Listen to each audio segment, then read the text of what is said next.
Hello students, welcome to my third video related to enthalpy of chapter 6 thermodynamics. In this video, I will be explaining you about the enthalpies for different types of reactions. So, shall we now move into the topic? The following are the enthalpies for different types of reactions. Standard enthalpy of combustion, enthalpy of atomization, bond enthalpy, lattice enthalpy, enthalpy of solution, and enthalpy of dilution. Let's look at each one of these now. Standard enthalpy of combustion. This enthalpy is represented by the symbol delta H naught with the subscript C. From the superscript of the symbol, we can understand that all the reactants and products involved in the process of combustion are in their standard states. Clear? So what do you mean by a standard enthalpy of combustion? It is defined as the enthalpy change, okay, energy change per mole of a substance when that substance undergoes combustion, and all the reactants and products being in their standard states at the specified temperature. So what do you understand from this? It is the change in enthalpy during the complete combustion of 1 mole of a substance in air, or in other words oxygen, under standard conditions. Okay, it is the amount of heat evolved, that is released, when 1 mole of the substance under standard conditions, that is 25 degrees Celsius and 1 bar pressure. You can write 25 degrees Celsius in Kelvin scale as 298 Kelvin also. Okay. When 1 mole of the substance is completely burnt to form the products which are also under standard conditions. So what do you understand from this sentence, students? It is the reactants and products which are at standard conditions of temperature and pressure before and after combustion. Combustion, however, does not take place at 298 Kelvin. Clear? This is because combustion is an exothermic process which involves release of heat energy. Hence, during combustion, the temperature would be higher than 298 Kelvin. So, standard enthalpy of combustion denotes the total heat change that occurs during a combustion reaction. Clear? For example, a cylinder of cooking gas, that is liquefied petroleum gas that we use at home, mostly contains butane, okay, C4H10. When 1 mole of butane undergoes complete combustion in oxygen to carbon dioxide, 2658 kilojoules of heat energy would be released. Let us look at another example.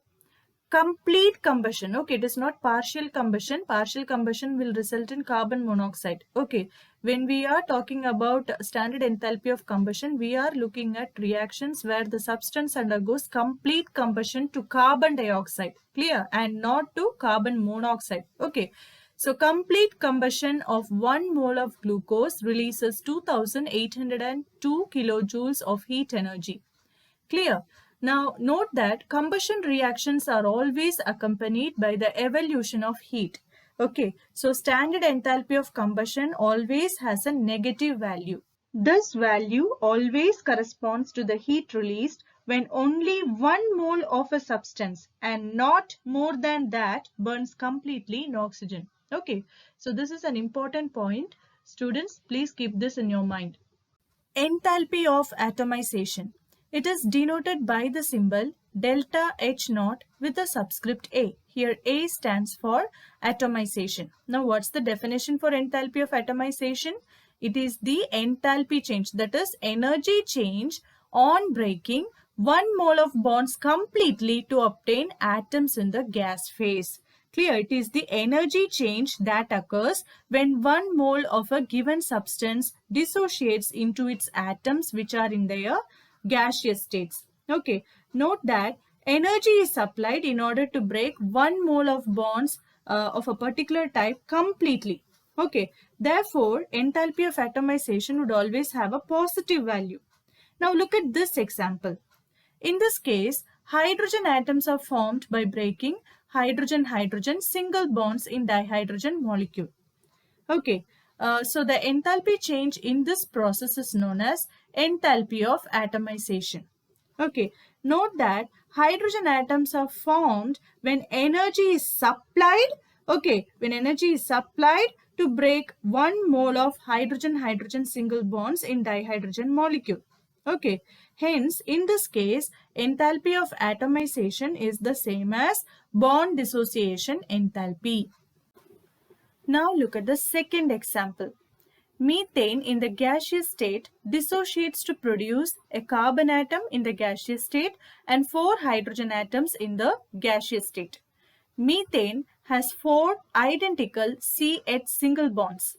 When 1665 kilojoules of energy is supplied, 1 mole of CH single bonds of methane is broken so that methane dissociates to produce 1 carbon atom and 4 hydrogen atoms in the gaseous state.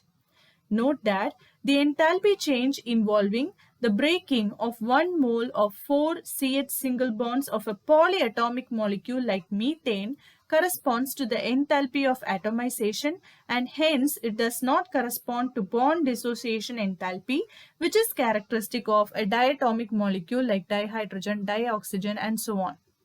Clear? Now look at the last example.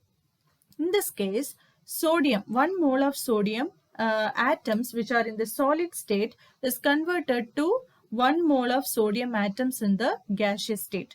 Okay, here 108.4 kilojoules of energy is supplied in order to bring about the conversion of sodium atoms from the solid state to the gaseous state.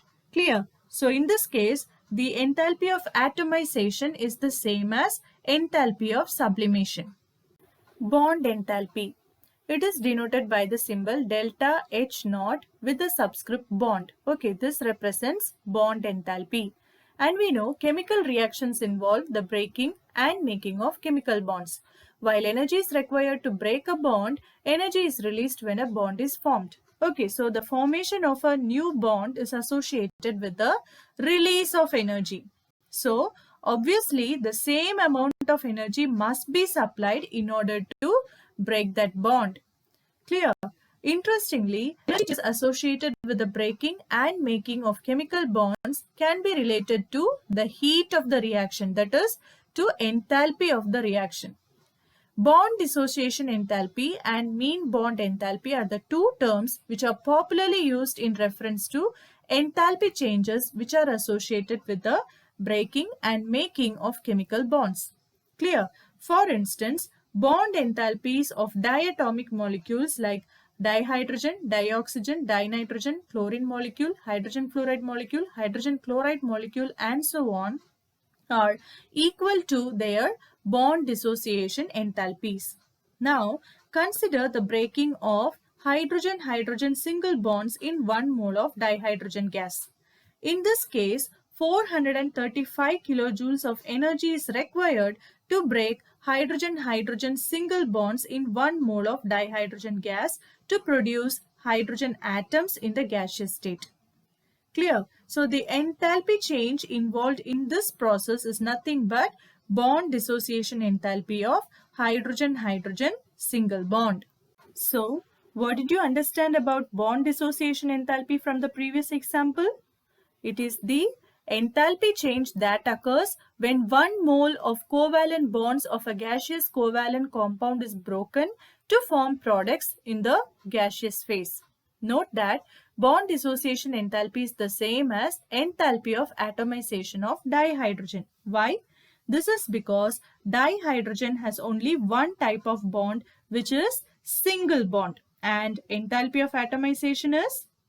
It is the enthalpy change that occurs when 1 mole of bonds of a particular type is broken completely to obtain atoms in the gaseous state. This is also found to be true for all diatomic molecules.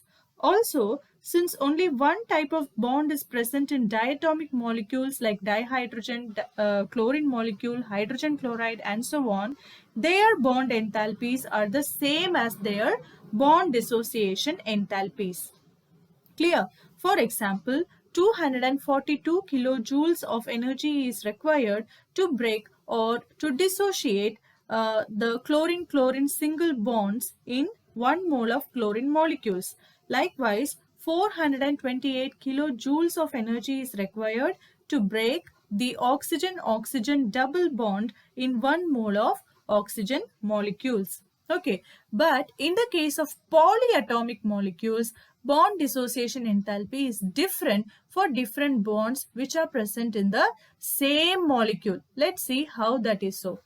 Now, look at the overall thermochemical equation for the atomization of methane. When 1665 kilojoules of energy is supplied to 1 mole of methane, it dissociated to produce a carbon atom and 4 hydrogen atoms which are in the gaseous state. Okay, remember when I explained about enthalpy of atomization, I told you that methane has 4 identical carbon-hydrogen single bonds. They are all identical in their bond lengths and bond energies. However, energy required to break each of the 4 carbon-hydrogen single bonds in methane is different. See, 427 kilojoules of energy is required to break one of the 4 carbon-hydrogen single bonds in methane to produce CH3 and a hydrogen atom which are in the gaseous state.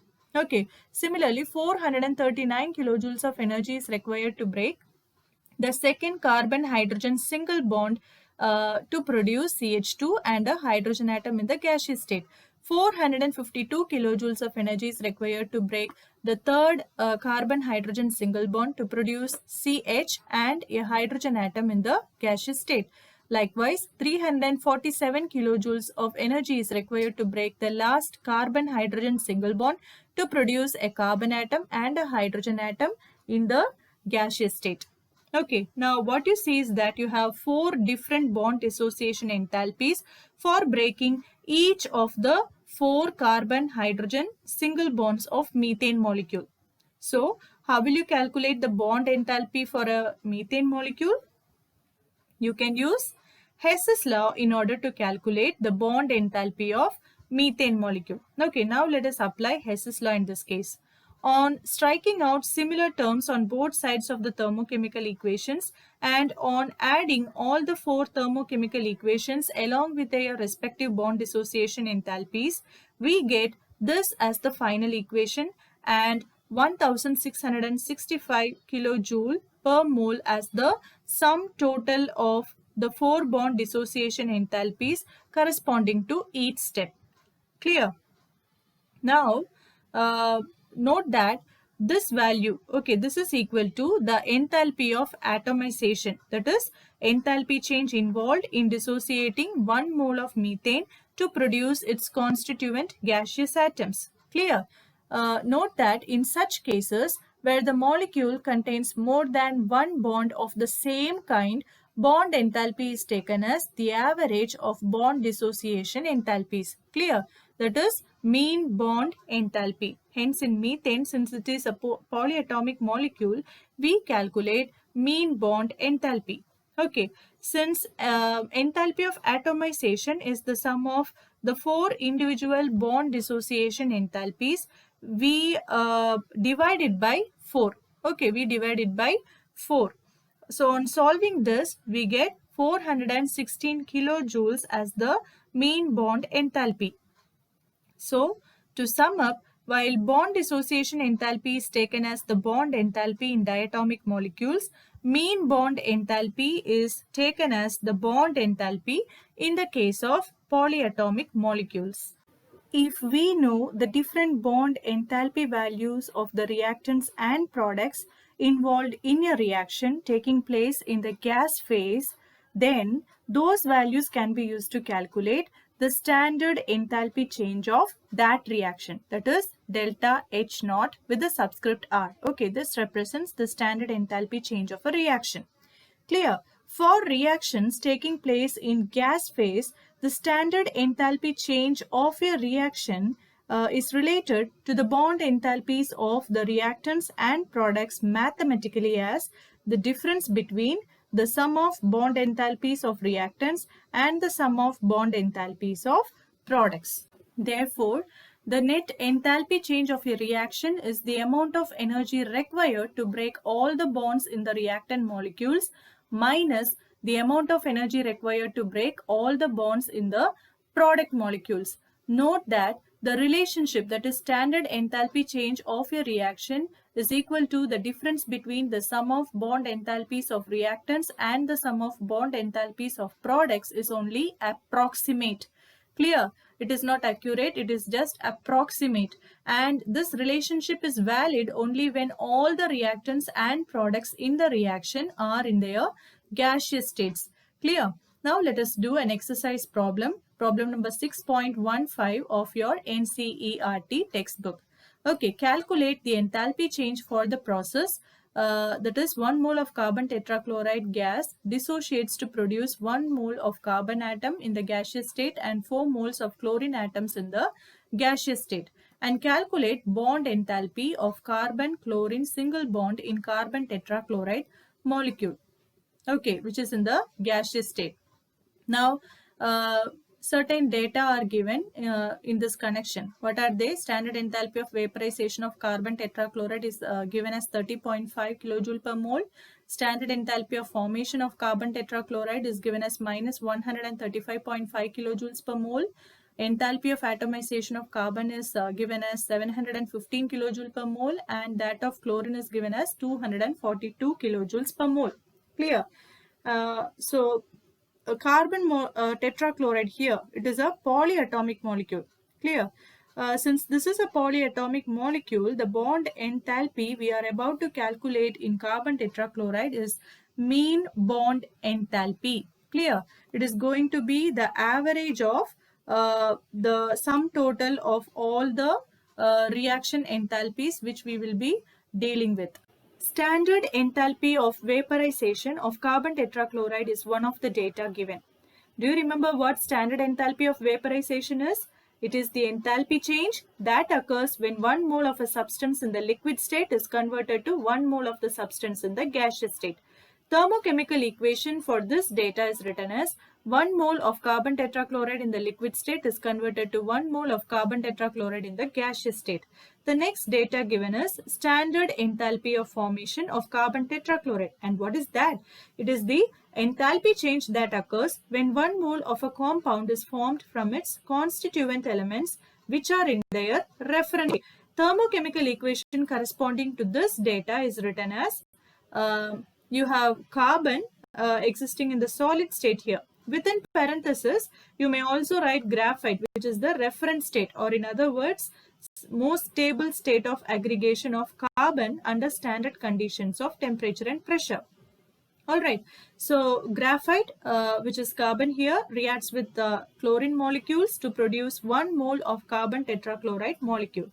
You must write this equation in such a way that it coincides with the actual definition of standard enthalpy of formation. Okay, you should write this equation in such a way that you should always get only 1 mole of the product here and not more than that.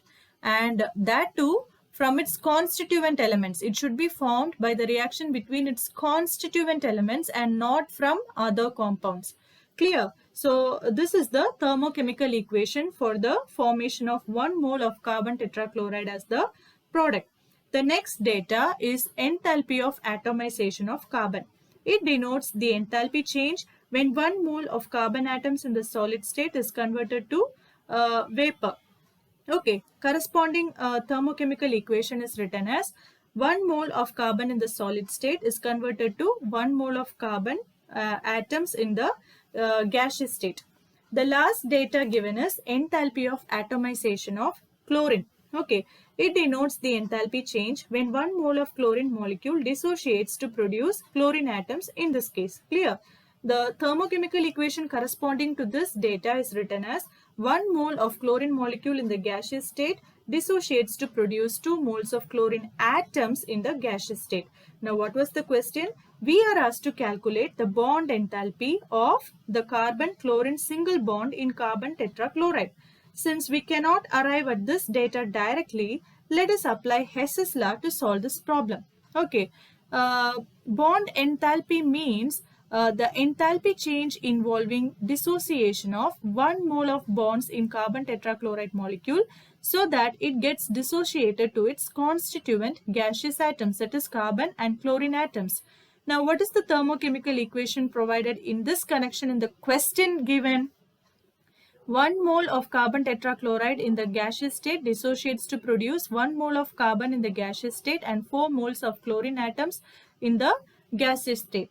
Since in the equation given we have 4 moles of chlorine atoms on the product side, we multiply equation 4 by 2. So we get 2 moles of chlorine molecules giving 4 moles of chlorine atoms in the gaseous state. Clear? On multiplying enthalpy of atomization with 2, we get 484 kilojoules per mole as the enthalpy change involved in this reaction.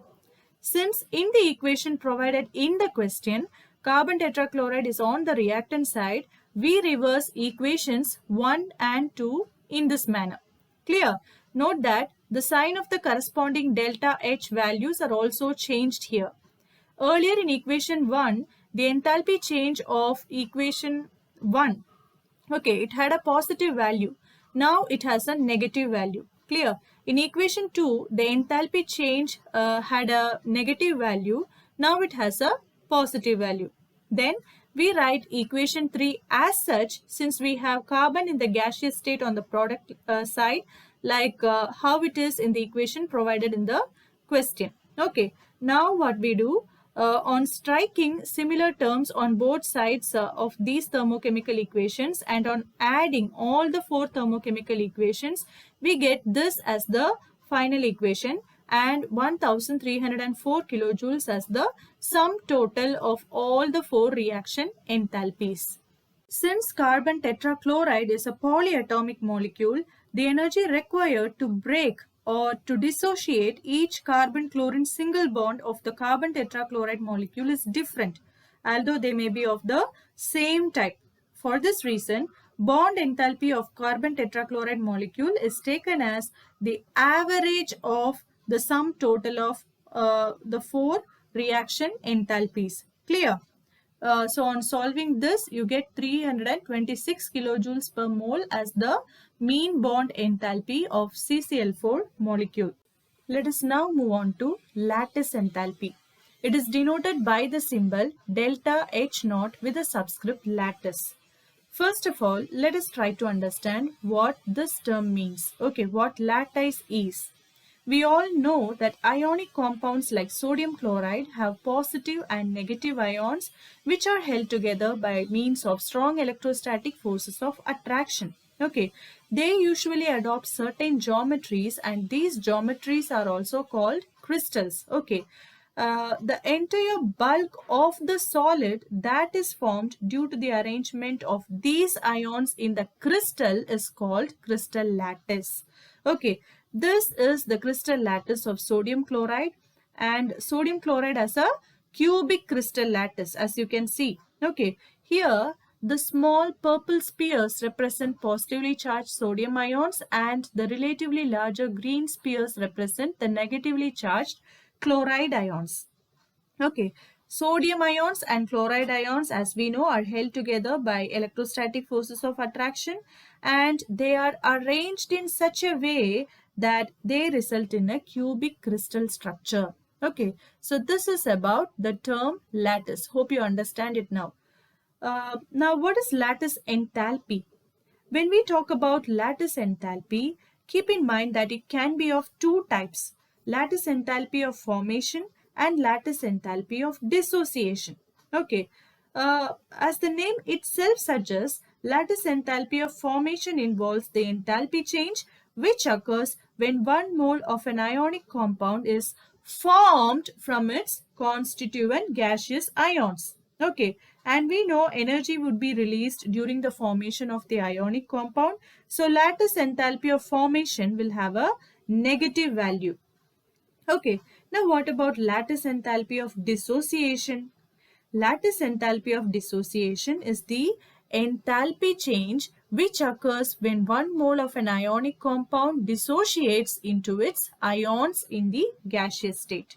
Clear? And note that this is the definition for lattice enthalpy which is given in your NCERT textbook. Okay, it talks about lattice enthalpy in terms of dissociation. Okay, if somebody asks you what lattice enthalpy is, you should answer in terms of lattice enthalpy of dissociation. Okay, that is what is given in your textbook as definition. Clear. Now look at the sodium chloride crystal. Okay, we know sodium and chloride ions are held together by electrostatic forces of attraction. Okay, and in order to break the forces of attraction between the oppositely charged ions, energy has to be supplied. Clear. So as to dissociate sodium chloride into its constituent gaseous ions. Okay, so if you want to break the crystal structure of sodium chloride, if you want to break the forces of attraction between the sodium and chloride ions and to release them as sodium and chloride ions in the gaseous state, energy has to be supplied. Clear. So lattice enthalpy of dissociation will have a positive value. Okay, lattice enthalpy of dissociation is in general called lattice enthalpy. We'll go by the definition that is given in your textbook. Okay, so the definition given in your textbook points to lattice enthalpy in terms of dissociation, and since energy is required to dissociate 1 mole of the ionic compound into its constituent gaseous ions, lattice enthalpy will have a positive sign.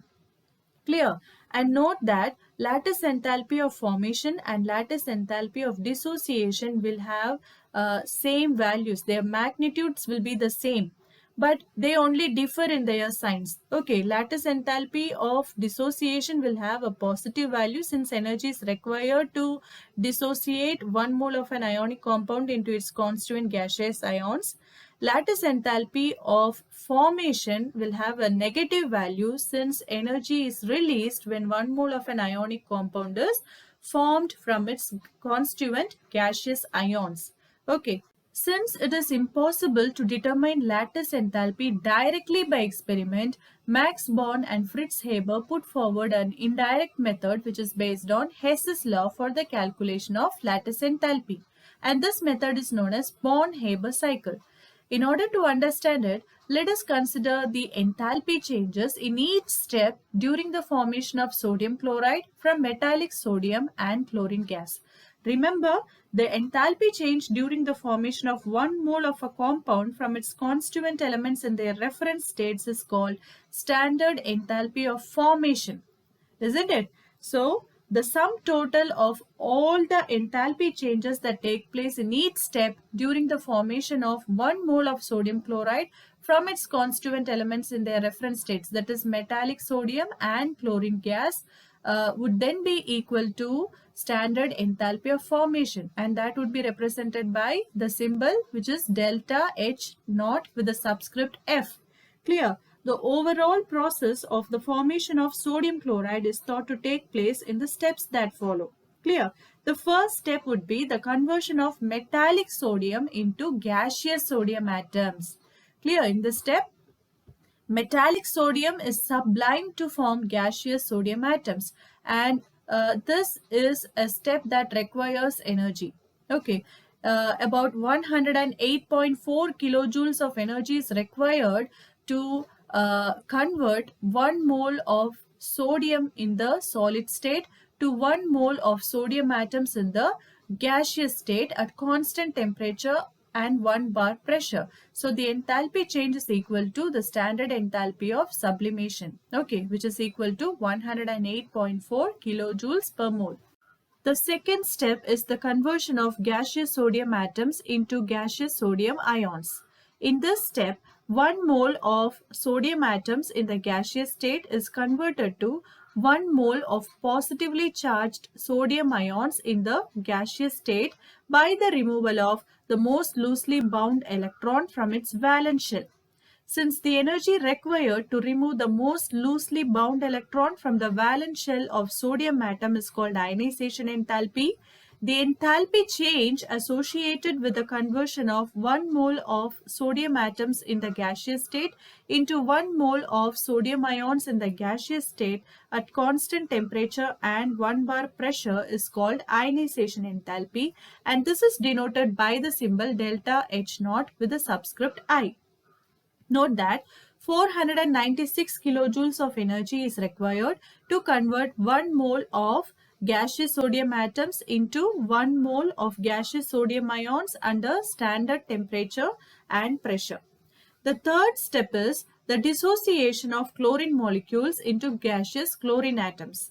In this step, half a mole of chlorine molecules in the gaseous state is converted to 1 mole of chlorine atoms in the gaseous state by the absorption of 121 kilojoules of energy.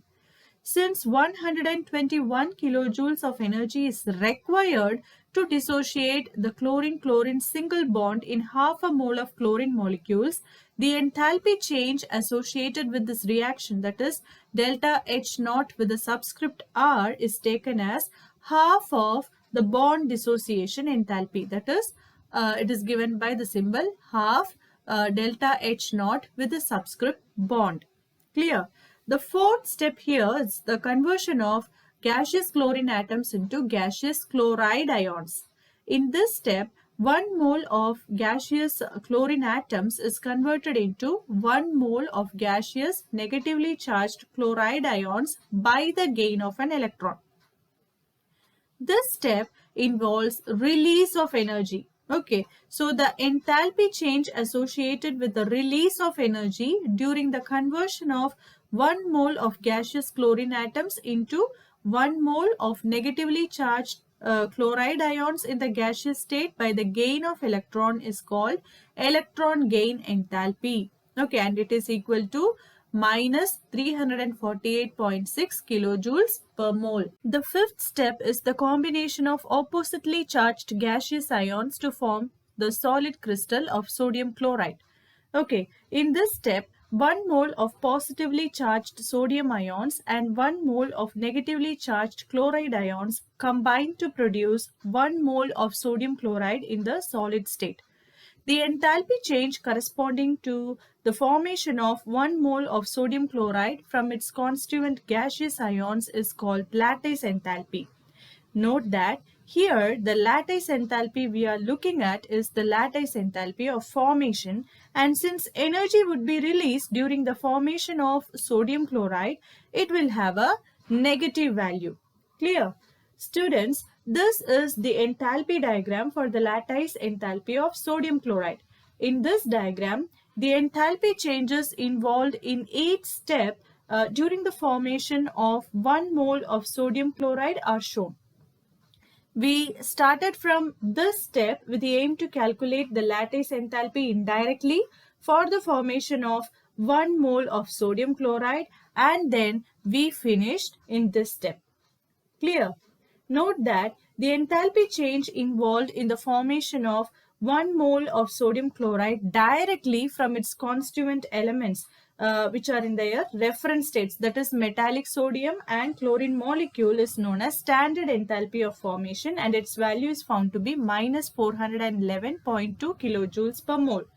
Also note that the sum total of the enthalpy changes corresponding to each of these steps would be equal to this value, okay, minus 411.2 kilojoules. So how to calculate the lattice enthalpy for the formation of 1 mole of sodium chloride from Na plus and Cl minus ions? Let's see. Let us apply Hess's law in order to calculate the lattice enthalpy for the formation of 1 mole of sodium chloride from its constituent gaseous ions. For this, we write the thermochemical equations corresponding to each step, that is starting from step 1 to step 5, and then on striking out similar terms on both sides of the thermochemical equations and on adding all the 5 thermochemical equations, we get this as the final equation. Clear? And what is this equation? It corresponds to the standard enthalpy of formation of 1 mole of sodium chloride from its constituent elements which are in their reference states. Clear? From the enthalpy diagram, we know the value of standard enthalpy of formation of 1 mole of sodium chloride. And what is it? It is equal to minus 411.2 kilojoules per mole. Now, in order to calculate the lattice enthalpy for the formation of 1 mole of sodium chloride, let us write standard enthalpy of formation to be equal to the sum total of all the enthalpy changes that took place from step 1 to step 5 like this. Clear?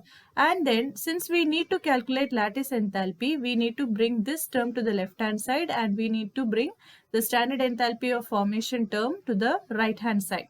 Now on solving this equation by substituting the respective values, we get minus 788 kilojoules per mole as the answer.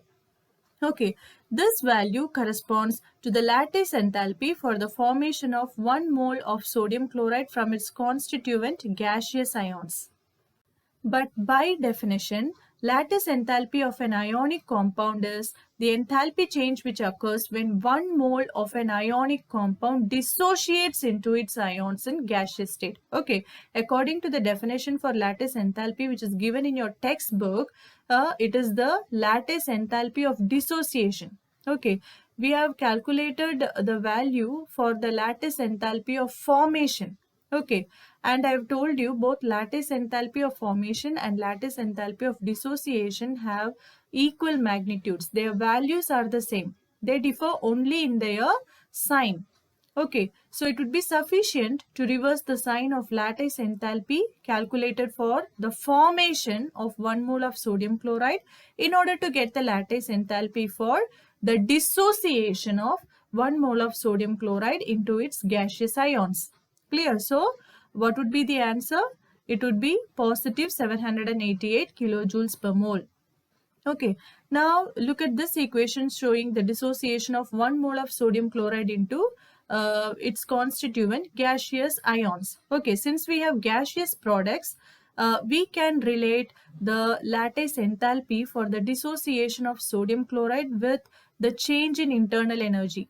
Okay, using this equation. What is this equation? It is equal to delta H minus delta Ng RT. Here delta Ng is nothing but the difference between the number of moles of gaseous products and the number of moles of gaseous reactants. See, we have 1 mole of sodium in the gaseous state and 1 mole of chloride ion in the gaseous state. So, in total we have 2 moles of products, okay, which are in the gaseous state. Now here this is not a gaseous reactant but a solid reactant. So the second term becomes 0. So 2 minus 0 gives you 2. Therefore delta Ng equal to 2. Now on substituting this in this equation, you have delta U equal to delta H minus 2 RT. Therefore the internal energy change is smaller than the enthalpy change by 2 RT and it is found to be equal to plus 783 kilojoules per mole. Enthalpy of solution. When you have an ionic compound and when you dissolve it in a solvent, it results in the formation of a solution. So, the enthalpy change when 1 mole of a substance dissolves in a specified amount of solvent, that is known amount of solvent, is known as enthalpy of solution. Okay, it is nothing but the amount of heat evolved, or it is the amount of heat absorbed when 1 mole of a substance dissolves in a specified amount of solvent. Enthalpy of solution is denoted by the symbol delta H naught with the subscript SOL, S-O-L. Okay, here SOL stands for solution. From the superscript of the symbol, we understand that everything involved in the process of dissolution is in the standard state. Clear? When we say there is a specified amount of solvent, there is a possibility that the solvent you used is less. Then the solute particles are not distant enough, and even if they are present in the solution, they may interact with each other. But when you have the solute dissolved in infinite amount of solvent, the possibility of the solute particles to be close to each other in order to interact becomes lesser and lesser. Then we say the solute particles are so far apart that they do not interact with each other. Okay, so the enthalpy change that occurs when the substance is dissolved in an infinite amount of solvent when the interaction between the ions or solute particles are negligible is known as enthalpy of solution at infinite dilution. Clear? Now, how do we find out the enthalpy of solution? In general, Enthalpy of solution is equal to the sum of its lattice enthalpy and hydration enthalpy. In order to understand this better, firstly, we need to understand what happens when a solution is made. When an ionic compound, which is the solute, is dissolved in a solvent, it results in the formation of a solution. Now, let us understand what happens to the ionic compound, say AB, when it dissolves in water. The first step is the dissociation of the ionic compound AB into its constituent gaseous ions, that is A plus and B minus ions. Since energy is required to dissociate 1 mole of the ionic compound from the solid state into gaseous A plus and B minus ions, the enthalpy change which occurs due to the separation of A plus and B minus ions from the crystal lattice of the compound AB is known as lattice enthalpy of AB, and this is represented by the symbol delta H naught with the subscript lattice. The second step is the hydration of A plus and B minus ions by water molecules. Okay, this step is known as hydration step. It is also called solvation when a solvent other than water is used. We know that water molecules are bound to each other by means of hydrogen bonds. In order to accommodate the gaseous A plus and B minus ions, these bonds need to break. Some energy has to be used to break the hydrogen bonding between water molecules and to separate these water molecules like this. So, whatever enthalpy is involved during the separation of hydrogen bonded water molecules should be a positive value. And what enthalpy would this be? This would be bond dissociation enthalpy. Although hydrogen bond is not a proper bond, yet we count it as a bond and hence we say it has bond dissociation enthalpy when you break it. Okay, so what happens is that some of the hydrogen bonds between water molecules start breaking down in order to accommodate the gaseous A plus and B minus ions. Since energy is required to break down some of the hydrogen bonds between water molecules, the enthalpy involved during this process is known as bond dissociation enthalpy. So until now, there are two steps where energy had to be given to the system. Okay, what are the enthalpies corresponding to these two steps? They are lattice enthalpy and bond dissociation enthalpy. Okay, in the next step, water molecules would combine with these gaseous A plus and B minus ions. A plus being the positively charged ion, it will be surrounded by water molecules. This is because an ion dipole interaction comes into play between the partially negatively charged oxygen atoms of the water molecules and A plus ions. Although ion dipole interaction does not lead to a proper bond, there is an interaction and due to this attraction, they stay together. Due to this, there is a release of energy just like when a bond is formed. Okay, now what about B minus ions which are negatively charged? They will also be surrounded by water molecules. And this is due to ion dipole interaction between B minus ions and partially positively charged hydrogen atoms of the water molecules. These interactions also lead to release of energy leading to stability. You may call this as a kind of bond enthalpy or more appropriately as interaction enthalpy. Okay, I have represented this by the symbol delta H naught. Now, would this be an exothermic or endothermic enthalpy? Exothermic. Whenever energy is lost or given out by the system, enthalpy would have a negative sign. Okay, because it is this step that leads to stability. And all of this results in the formation of aqueous A plus and B minus ions. Thus, in the last step, the solvent molecules bind themselves to the A plus and B minus ions and we call this as the aqueous state. A sum of the two enthalpies, that is bond dissociation enthalpy and enthalpy due to ion dipole interaction, will give you the next enthalpy called hydration enthalpy. Okay, this is represented by the symbol delta H naught with the subscript HYD, and this represents enthalpy of hydration. Okay, so in general, when you dissolve an ionic compound in a solvent, these are the steps, okay, that take place. Therefore, what would be the enthalpy of solution? The enthalpy of solution would then be equal to the sum of lattice enthalpy and hydration enthalpy. Dissolution of an ionic compound, say AB, in water takes place in two steps as I mentioned before. The first step is dissociation of the ionic compound into free gaseous A plus and B minus ions. And energy required for this process is known as lattice enthalpy, and this enthalpy would have a positive value. The second step is the hydration of the positive and negative ions of the solute by the solvent molecules. Okay, and the energy released in this process is called enthalpy of hydration of ions. So the enthalpy of solution of the substance that is being dissolved will be equal to the sum of its lattice enthalpy and hydration enthalpy.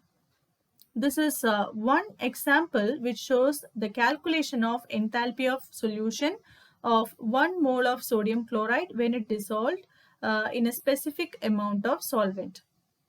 The lattice enthalpy value for the dissociation of 1 mole of NaCl into its gaseous Na plus and Cl minus ions is given as plus 788 kilojoules per mole. Its hydration enthalpy is equal to minus 784 kilojoules per mole. Therefore, enthalpy of solution of 1 mole of sodium chloride would be equal to the sum of its lattice enthalpy and hydration enthalpy. On substituting the values and on solving, you get plus 4 kilojoules per mole as the enthalpy of solution of 1 mole of NaCl. For most of the ionic compounds, enthalpy of solution has a positive value. This means dissolution of an ionic compound in a specified amount of solvent takes place with the absorption of heat from the surroundings. Now, what is this heat energy used for? The heat energy absorbed is used for dissociating the crystal lattice of the ionic compound, which is nothing but lattice enthalpy. Lattice enthalpy has a positive value as this energy is used to dissociate the crystal lattice of the ionic compound, which is the first step of the dissolution process. Therefore, dissociation of the ionic compound into its constituent gaseous ions in order to get solvated by solvent molecules is hence an endothermic process. Okay. So dissolution of most of the salts increases with increase in temperature.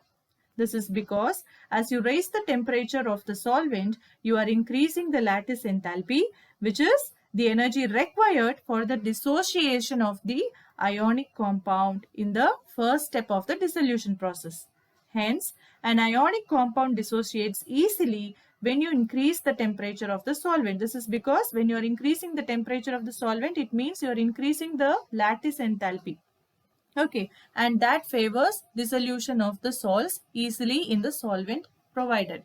Okay, if the lattice enthalpy for the dissociation of an ionic compound is very high, then the dissolution of the ionic compound may not take place at all. This is because the ionic compound is highly stable. When the ionic compound is highly stable, it may be difficult to dissolve that substance in a solvent due to its very high lattice enthalpy.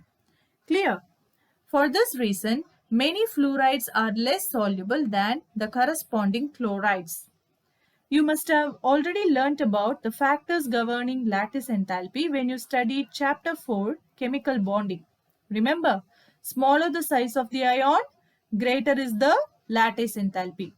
Since the size of a fluoride ion is relatively very small when compared to that of a chloride ion, lattice enthalpy of fluorides would be very high. Okay, and that is the reason why many fluorides are less soluble than the corresponding chlorides. The last type of enthalpy of reaction about which we will be learning in this chapter would be enthalpy of dilution. It is related to enthalpy of solution, and let's see how it is so. We know that enthalpy of solution is the enthalpy change when 1 mole of a substance is dissolved in a specified amount of the solvent at a constant temperature and pressure. Okay, it is the amount of heat evolved or the amount of heat absorbed when 1 mole of a substance is dissolved in a specified amount of the solvent at a constant temperature and pressure. Okay, so enthalpy of dilution on the other hand is the enthalpy change when additional solvent is added to the solution. Okay, it is the amount of heat evolved or the amount of heat absorbed when additional amount of solvent is added to the original solution. Clear? When you add extra volume of solvent to the original solution, it gets diluted. So the enthalpy change involving that process is called enthalpy of dilution.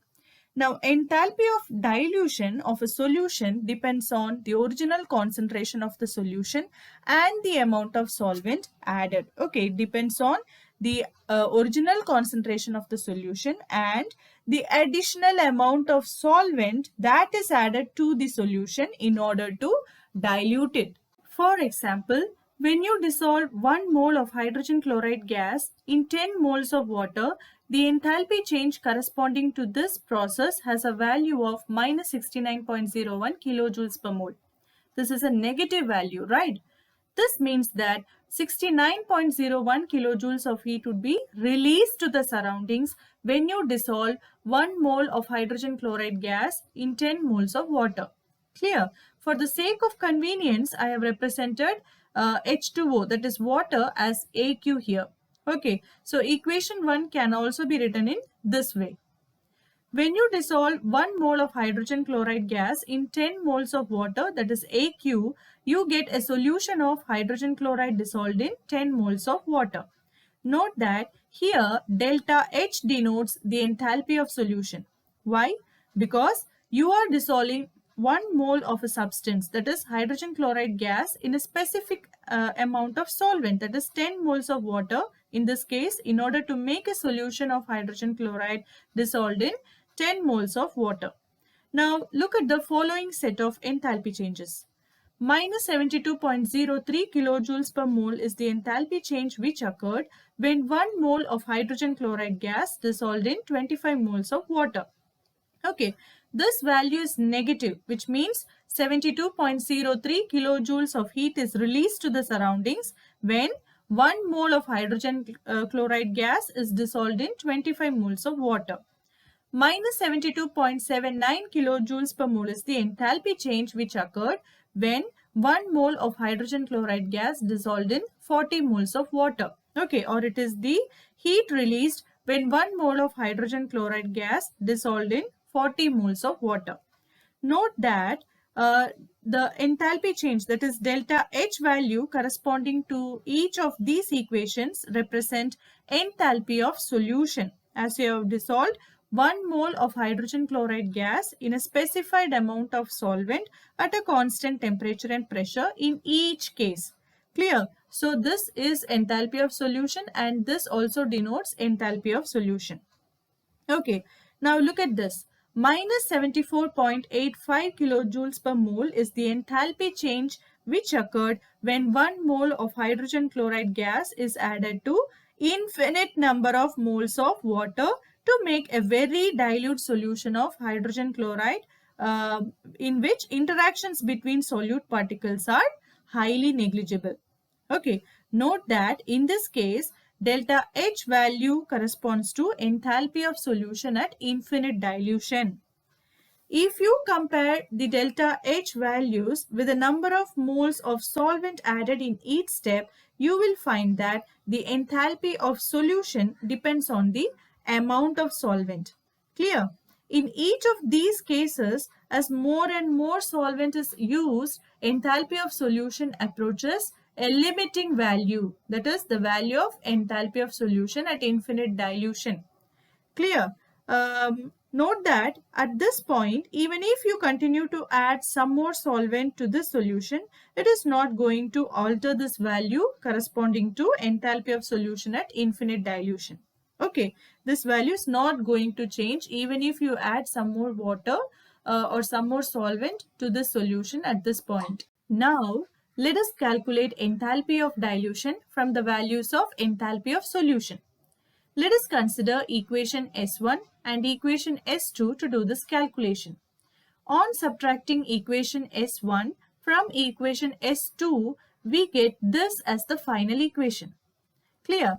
Here we have solution of hydrogen chloride dissolved in 25 moles of water and 15 moles of water on the left hand side of the equation, and solution of hydrogen chloride dissolved in 40 moles of water on the right hand side of the equation.